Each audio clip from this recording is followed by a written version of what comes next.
I started doing a podcast called 5 Minutes with Freed. And I did it specifically because I couldn't get to networking meetings. When the pandemic hit, we couldn't do anything. This show got me out there. And now when I go to networking meetings, they go, oh, there's 5 Minutes with Freed. And so it's built up a reputation. And it's really given me a great network of people that I can rely on.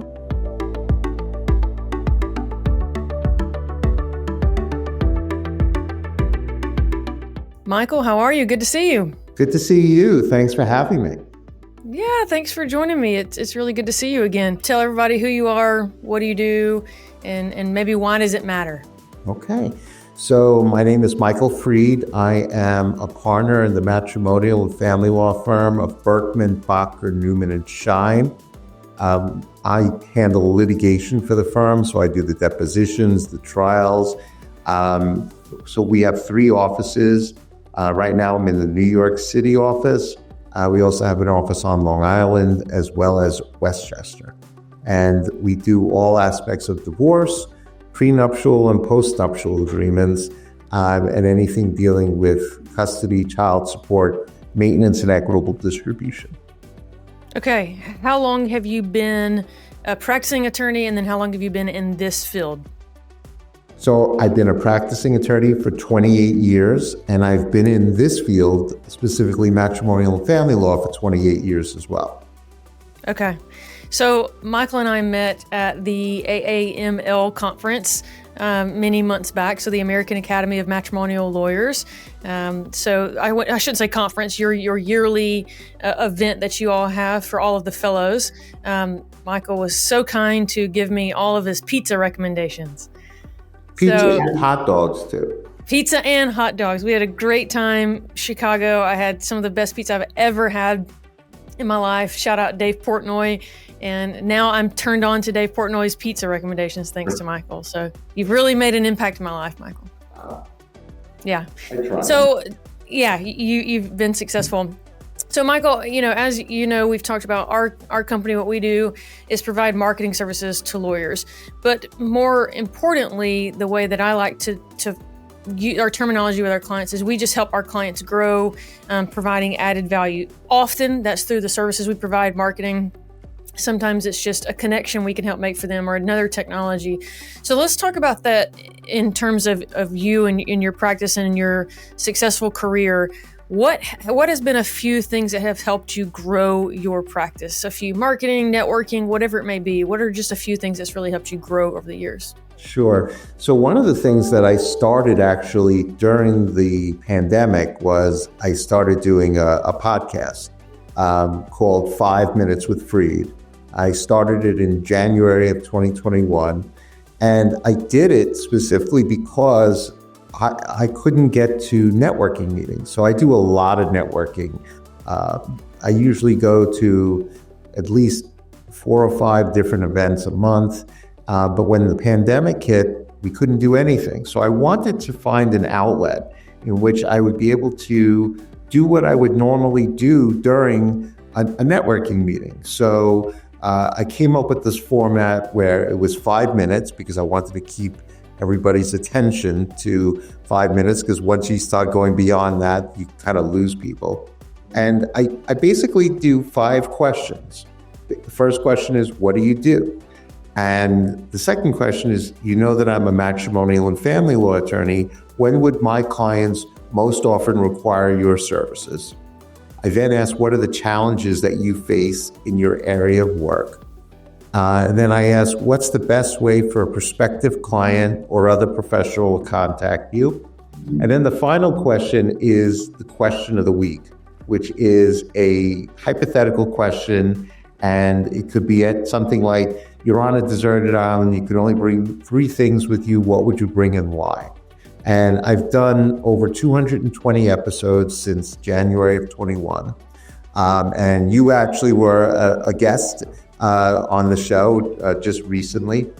And every Tuesday I put it out on my LinkedIn, a new episode every Tuesday. And then a month later, that episode gets replayed my Facebook group, 5 Minutes with Freed. And I guess the most rewarding part of it is that my son, Andrew, is my executive producer. He's a senior at West Virginia University, and his major is broadcasting. So from day one, he came up with the theme song, he came up with the intro, the outro, and he does all my editing. So it's been a nice kind of a family affair, and it's really helped my business in terms of getting myself out there. Before I did this, I would do networking, but I wanted to also be able to go into a room for people to recognize me. And the way to do that is to be known for doing something. And this show got me out there. I get about 1,000 to 1,500 views an episode. And now when I go to networking meetings, they go, oh, there's 5 Minutes with Freed. And so it's built up a reputation.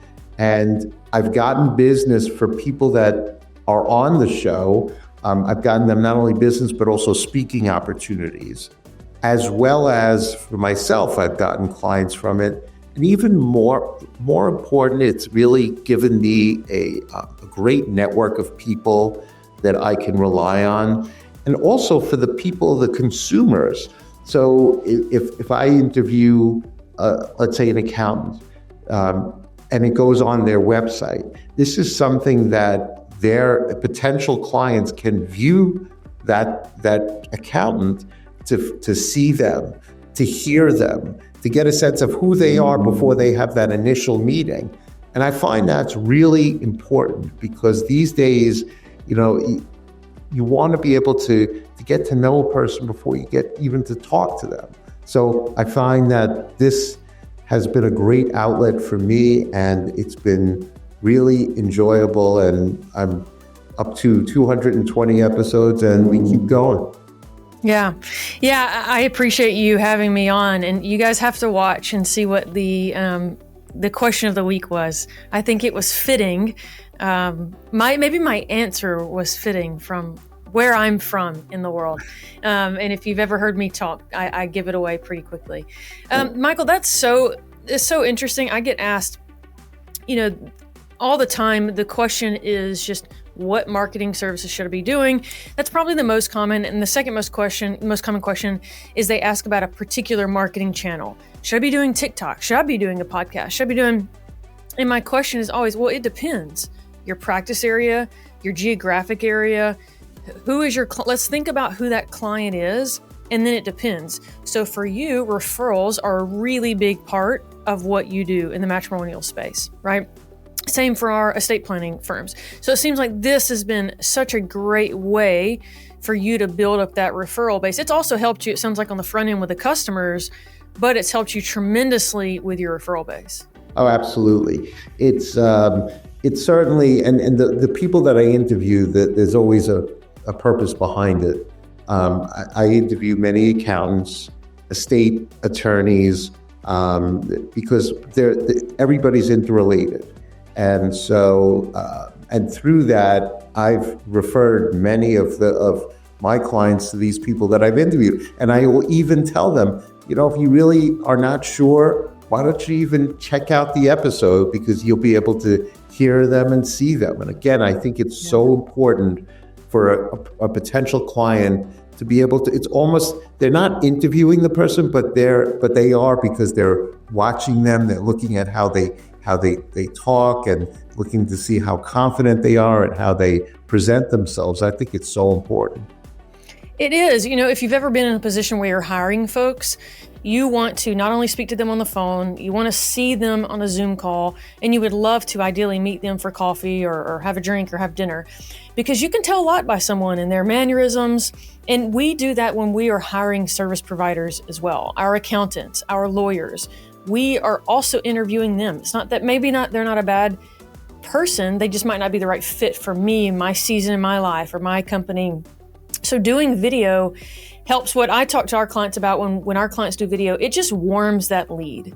right? We do business with people we know, like, and trust. So when someone feels like they know you, it's warming that lead. Often I am on calls with folks and they say, they start the conversation. Oh, so you're from Alabama. Oh, so you started, your name of your company is Green Cardigan. That's always a topic, right?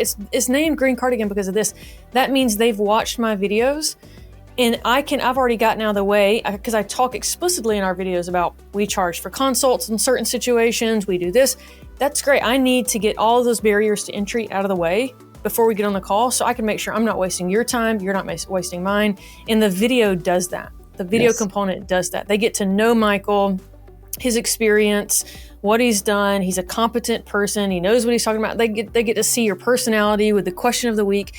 It's so smart. I'm impressed. And you know what you're saying when you and I met of your videos are strategic. Same for me, right? Like when we met in Chicago, it was like, oh, I need to interview Michael, because when I meet someone who's done something a little different, a little quirky, I need to get that on video because that's going to help my client base, right? So when you and I started talking and you said, hey, I'd love to have you on 5 Minutes for Free, my thoughts were, well, I need to have you on to talk about 5 Minutes for Free because it's a great idea. Right. So kudos to you for doing that. Tell me, was there anything, so you started this in 2021, but like you said, you've been practicing many years before that. You were doing networking. Is there anything else that you would say has stood out that has helped you grow?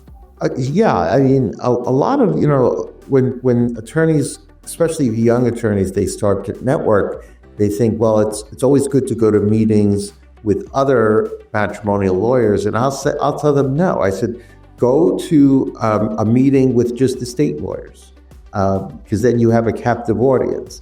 I always found when I would network, I would strategically network, trying to find an area of the law. At one point, I was going into meeting a lot of entertainment lawyers because they are in contact with actors, actresses, athletes, where things happen. Their marriage may break up. Okay, that's an area I want to get to know those people.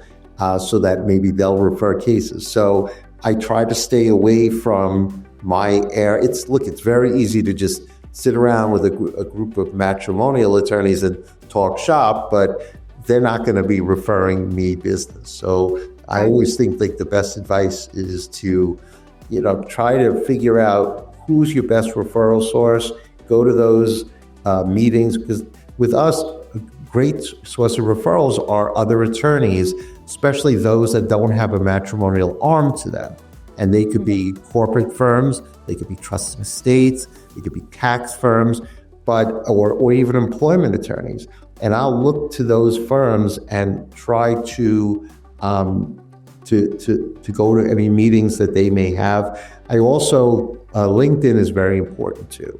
I have a big LinkedIn following, and I also will look to LinkedIn in terms of a specific field, a specific area of the law, and try to connect with people in that industry. I find LinkedIn very important. That's great. That's valuable information. Tell me, Michael, what is something you would tell your younger self to do a little bit different this many years later? What is one thing you would change in how you have grown your practice? I would say not to worry about the small stuff, and it's okay to make mistakes, and try to get out of your comfort zone a little bit. I mean, if you told me 10, 15 years ago I would have a podcast or a web show where I would be, doing 200 episodes, I would say you're crazy. In fact, my wife still can't believe that I've done 200 episodes. She's like, I thought you were going to stop after 5. And I said, no, I actually enjoy it. So I think it's important for young professionals to not to sweat the small stuff, and also try to really get out of the comfort zone. That's the best advice that I would have. That's great. Michael, who are you looking to meet right now? Who's a good referral source for you? Here we are at the beginning of 2025. Who's a good referral source, or someone would be a timely conversation or connection for you at the moment? Sure, thanks. So the best referral sources for me would be accountants, also any attorneys that don't have a matrimonial arm, usually larger firms.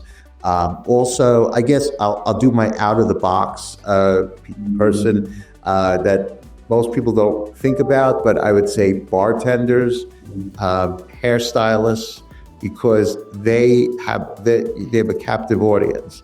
And so they're talking to their customers and talking about their lives. And whenever they, are serving drinks or giving haircuts, they're like, what's going on in your life?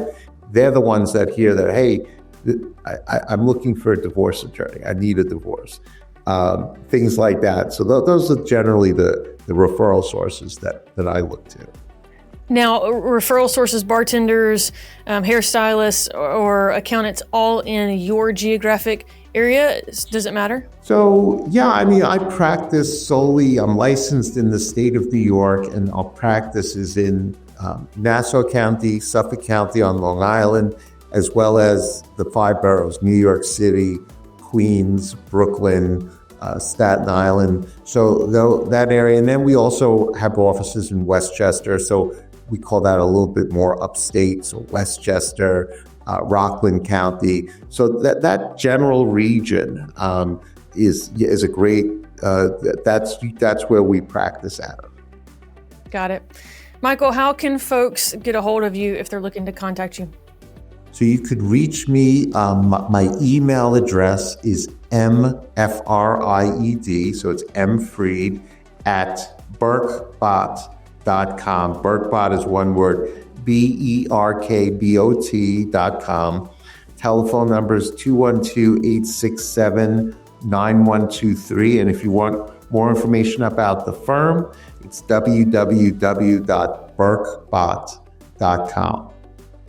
Or go to his LinkedIn and watch all of his 5 Minutes with Freed. I think you're going to enjoy it. Your daughter, what'd we say? Your daughter was your 200th episode guest, and your son was your 100th. Is that right? That's right. I always like to make the milestone episodes people that are close to my life, important to my life. Although my wife has told me she's never doing an episode with me. She is not as outgoing and as I am, as how she is not. She is not somebody that likes to get in front of a camera. So there you go. But we'll see. Hopefully, I'll get to 300, and maybe I'll convince her otherwise. There you will. I'm sure you will. I really enjoyed being on your show, and thank you for joining me today, Michael. I really appreciated your time. Oh, thank you so much. It was great being here. Thank you so much.